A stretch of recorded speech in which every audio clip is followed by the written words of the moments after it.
Cuando vos estés invirtiendo y ves que tu acción subió un 10%, inconscientemente pensás, buenísimo, me llevo un 10% sobre mi inversión al bolsillo. Y esto, lamentablemente, no es así. Y esto vamos a ver en este video. Vamos a pasar por un semáforo de inversiones acorde a los gastos que representan y tratar de ver cómo hacer para minimizar al máximo los gastos a la hora de invertir, que es lo único que podemos controlar, porque nosotros no podemos controlar si el mercado va a subir o va a bajar, pero sí vamos a poder controlar nuestros gastos. Recordemos que ser un inversor o ser un trader es lo mismo que ser un empresario, que tener una empresa. ¿Y qué busca ser un empresario? Minimizar sus costos lo más posible y aumentar su ganancia lo más posible. Pero lo único que está realmente en tu control es minimizar los costos. Después, aumentar tu ganancia, vas a tener que poner tu parte, pero requiere de muchos otros factores externos. Entonces, acá vamos a pasar a la primera diapositiva, que es un poco lo que venía adelantando. A la hora de invertir, la mayoría se obsesiona con ganar más, que ese es el rendimiento, la parte de aumentar tus ingresos, pero pocos se fijan en perder menos. Y hoy vamos a ver cómo hacer para evitar que el sistema de manera oculta se lleve tu dinero. Hay una ecuación que nadie mira, todo el mundo piensa, ok, compro en 100, vendo en 110, gane 10, perfecto. Pero la rentabilidad real es lo que sube el activo menos los impuestos y las comisiones. Como decía antes, vos no podés controlar si el mercado sube o baja, pero sí podés controlar los costos, y ignorarlos es el error número 1 que suele tener un inversor. Cuando uno empieza, quizás al principio esto no es tan relevante si recién estás empezando, pero a la hora de uno va creciendo su patrimonio y su portafolio de inversiones, uno tiene que estar cada vez más atento a los costos, porque realmente marcan una diferencia muy grande en el largo plazo. Y quédate, porque vamos a ver un ejemplo real que te va a volar la cabeza sobre cómo esto funciona. Para empezar, esto aplica únicamente a Argentina y tampoco a toda la población, pero ya de por sí mover el dinero entre bancos y brokers tiene un peaje. Quizás si vos sos monotributista, responsable inscripto, probablemente el banco, a la hora de hacer ciertos movimientos, también depende de dónde vivas, de acuerdo a las jurisdicciones, ya directamente te empiezan a chupar dinero por hacer movimientos de dinero grandes entre bancos. Esto quizás no le pasa a la gente en relación de dependencia, por lo menos en Cava, pero en muchos lugares sí ocurre. Entonces esto ya es algo que hay que tener en cuenta, porque mover dinero y no invertirlo tiene un costo. Te puede aparecer el impuesto al cheque, los ingresos brutos, IRCREV, un montón de impuestos que hay en nuestro país, que no aplican a todo, repito, pero sí aplican a muchísima gente de este país, porque monotributistas hay un montón, y ya eso te puede representar un costo. Entonces, no hay que usar el broker como billetera y hay que mover el dinero cuando solo lo queremos operar, sobre todo si vos te ves afectado por esta situación. Entonces, vamos de lleno ya con el semáforo fiscal que trajimos para este video.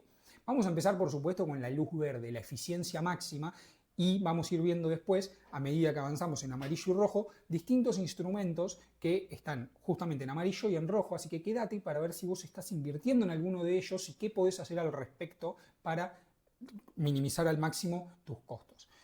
Luz verde están las obligaciones negociables en ley argentina, los bonos soberanos y las letras, y las acciones argentinas del Merval. ¿Por qué están en la luz verde? Porque tienen estas ventajas. Están exentos de ganancias, están exentos de bienes personales, y todo lo que ganás entonces va a tu bolsillo. Recordemos que a la hora de invertir en Argentina tenemos dos grandes impuestos. Uno, el impuesto sobre ganancias, que es la diferencia entre la compra y la venta, lo que vos saques. Generalmente se paga un 15% sobre tu ganancia, en concepto de, valga la redundancia, el impuesto a las ganancias. Y después tenés el impuesto a bienes personales, donde básicamente está todos tus bienes están grabados. Acá se incluye tu casa, tu auto, si tenés una segunda propiedad, todo tu portafolio de inversiones, etcétera, se incluyen acá y vos pagás un impuesto por tu patrimonio, básicamente. Hoy en día la realidad es que subió mucho, creo que estaba más o menos en 300 y pico de millones de pesos, aplica a poca gente, pero hubo épocas donde si vos tenías de patrimonio más de $30.000, ya pagabas impuestos personales. Entonces siempre hay que tenerlo en cuenta, o tenerlo en cuenta para el día en el que vos tengas más de $300.000 de patrimonio y tengas que pagar este impuesto. Pero el de ganancias sí es importante, porque también tiene un monto mínimo no imponible, pero no es tan alto. Si invertís hace mucho tiempo probablemente lo pases. Y son los dos impuestos que básicamente paga alguien como inversor. Y las acciones argentinas, los bonos soberanos y las letras y las obligaciones negociables no pagan nada. Todo lo que ganes, es decir, imagínate esto. Las personas que compraron L30 en 2022, 2023, cuando era básicamente nada, no existía, estaba a punto de destruirse el instrumento, y ganaron en 3 años como un 300%, o más, no me acuerdo el rendimiento exacto, no pagaron absolutamente nada. Todo ese rendimiento se lo llevaron de lleno al bolsillo y sin correr ningún riesgo, porque vos me podrás decir que conoces a alguien que ganó en cripto, no sé cuánto, nada, y sí, lo sé, pero ya ahí estás corriendo un riesgo. Acá directamente vos, básicamente esa plata es blanca en tu patrimonio sin pagar absolutamente nada. Entonces, este es el semáforo fiscal, luz verde, eficiencia máxima en lo que respecta a impuestos. El semáforo fiscal continúa con la luz amarilla, donde hay que tener un poco más de cuidado, y acá entran los queridos CDRs. Que, ojo, que estén en amarillo no quiere decir que no haya que usarlos, al contrario, ahora vamos a ver en la luz roja por qué incluso sí hay que usarlos, pero hay que tener en cuenta que los CDRs, ETFs y acciones extranjeras que vos podés comprar en pesos, que cotizan por el dólar contado con liquidación, son muy buenos instrumentos para dolarizar, pero pagan bienes personales. Como decía, hoy en día quizás es muy alto el patrimonio que tenés que tener para pagar bienes personales, pero hay que seguirlo año a año.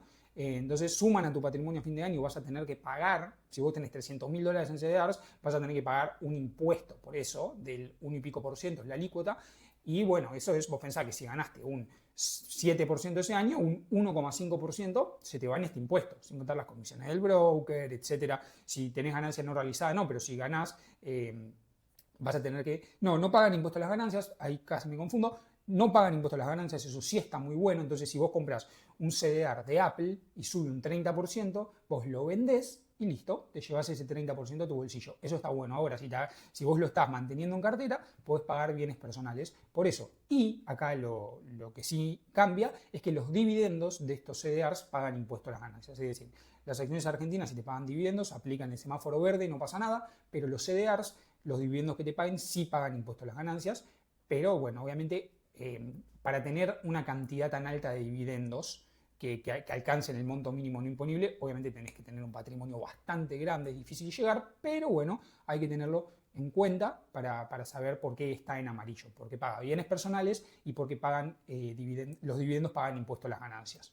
Entonces seguimos y nos vamos a la luz roja. Y acá un poco vamos a explicar por qué sí igual conviene tener CDRs. Porque estos son los que realmente tienen costos muy altos, que son una cuenta en Estados Unidos directa o activos del exterior. Si vos tenés el ADR de Galicia, en vez de tener... si vos tenés... No vamos a hacerlo con Galicia. Si vos tenés la acción de Apple en un broker de Estados Unidos, vos vas a pagar el 15% de impuesto a las ganancias cuando vendas. Si ganaste dinero vas a pagar el 15%, que esto es un montón. Vos pensás que el 15% de tu ganancia se come un gran porcentaje de tu ganancia. Después vas a pagar bienes personales agravado, tiene una tasa más alta, los activos en el exterior, y bueno, obviamente tiene comisiones por las transferencias internacionales que vas a tener que haber hecho para pasar dinero a un broker internacional, ¿no? Entonces, evidentemente esto tiene costos muy altos. Y yo sé que quizás parece una boludez esto, pero no lo es, porque vos a tu ganancia, vos vas a empezar abajo. Vos directamente empezás abajo. A ver, todos empezamos abajo. El día que vos comprás el CDR de Coca-Cola, empezaste abajo por las comisiones que le pagaste a tu broker. Pero después, si empezás a sumar los impuestos, andás a ver cuánto abajo empezás y cuánto necesitas que suba tu inversión para vos ganar dinero efectivamente.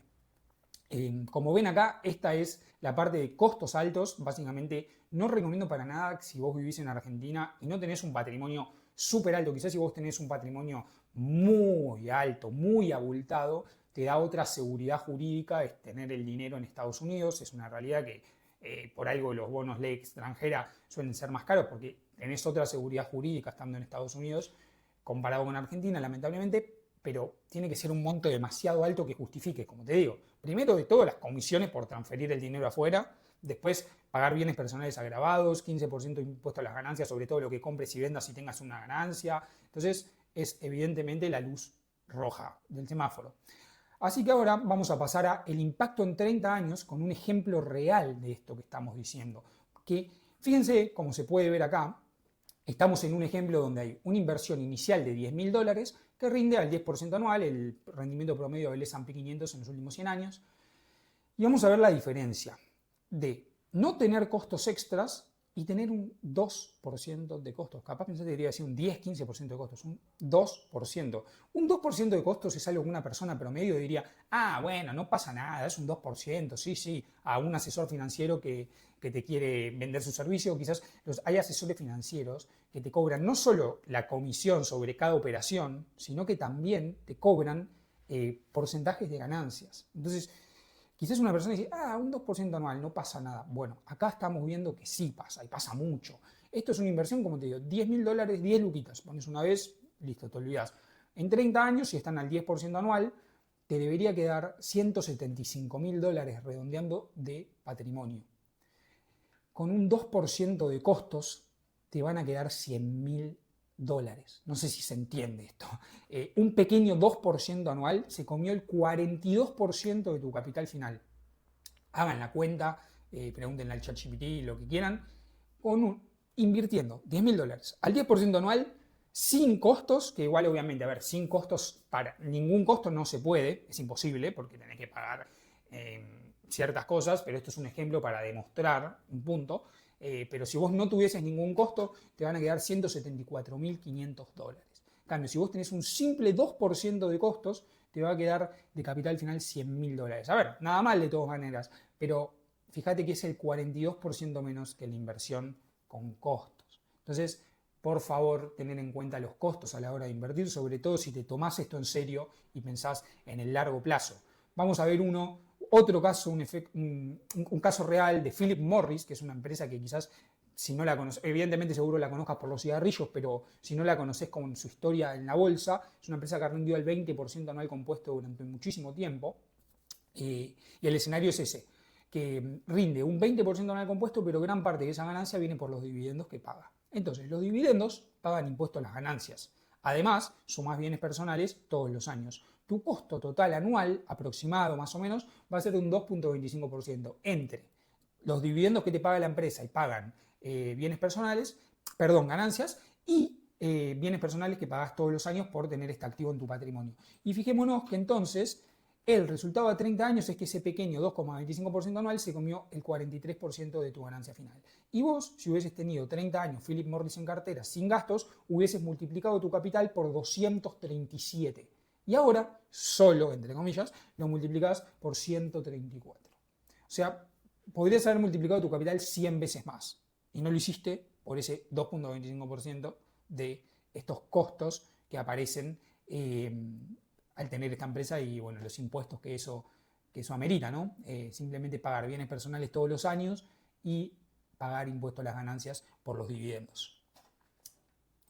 Así que vamos con el resumen final, con el escudo protector del inversor. 4 tips que estaría bueno llevarse de este video para de acá a 30 años no decir mirá la plata que dejen impuestos y comisiones. Paso número 1, minimizar el movimientos, esto sobre todo si te afectan los impuestos del banco, es decir, CREV, ingresos brutos, todas esas cosas. No entrar y salir del banco innecesariamente y obviamente tampoco de posiciones. Esta es una realidad. Ese es el punto número 1. 2, priorizar la zona verde. Si estás empezando o si tenés mucho capital, concentrarte en la zona verde lo más posible. También acá entra la zona amarilla de CDRs, porque la realidad es que obviamente uno quiere tener exposición a Estados Unidos, entonces la zona verde es toda Argentina y eso también tiene sus riesgos de inversión, más allá de los impuestos y las comisiones. Entonces, priorizar zona verde y zona amarilla lo más que se pueda siempre va a ser bueno para tu capital en el largo plazo. Planificar bien los CDRs, como decía recién, obviamente usarlos porque son un instrumento espectacular, pero calcular el impacto que pueden tener los bienes personales y el impuesto a las ganancias sobre dividendos, asesorarte con un contador y tratar de sacarle el mayor jugo posible a este instrumento. Y por último, menos trading y más holding, porque las comisiones hormigas de cada operación que vos hacés, ni hablar si tenés un asesor financiero, pero si no el 0,5 del broker constante, van destruyendo tu rentabilidad. Créeme que no lo parece, pero en el largo plazo la cantidad de plata que te sacó ese 0,5% que fuiste pagando cada vez que operás, y recordemos que lo pagás ganes o pierdas, porque cuando vos haces trading, no siempre vas a ganar. Entonces, capaz que vos haces una operación de trading que sale positiva, bueno, listo, está bien. El impuesto que te come sobre tu ganancia, que igual, como te digo, acumulado a lo largo de muchos años es muchísima plata, pero bueno, sobre ganancia. Pero si vos esa operación te sale perdedora, el broker mordió igual. Entonces, es difícil calcular a 30 años cuánta plata perdiste. Entonces, menos trading y más holding, por lo menos en este ejemplo de un inversor. Si vos querés después hacer trading, hacerlo en el canal apropiado, operar contratos por diferencia, etc. Y bueno, será otra historia. Pero como inversor, cuanto menos movimientos hagas, mejor. Al fin y al cabo, la paciencia siempre paga, como digo siempre, elegí una acción que te guste y mantenela si los fundamentales siguen ok, si no hay una señal técnica muy bajita, pero básicamente eso te va a ayudar mucho a reducir el tópico de este video, que son los impuestos y las comisiones. Así que esto es todo por hoy. Si te gustó el video, te pido que me dejes un me gusta, me dejes en los comentarios cómo es tu cartera de inversiones, si estás en la zona verde, zona amarilla, zona roja y demás, y que se lo compartas a alguien que creas que le pueda servir saber sobre este tema y que puedas cuidar su patrimonio en el largo plazo. Así que sin más, muchísimas gracias por verme y nos vemos en el próximo video. Chau, chau.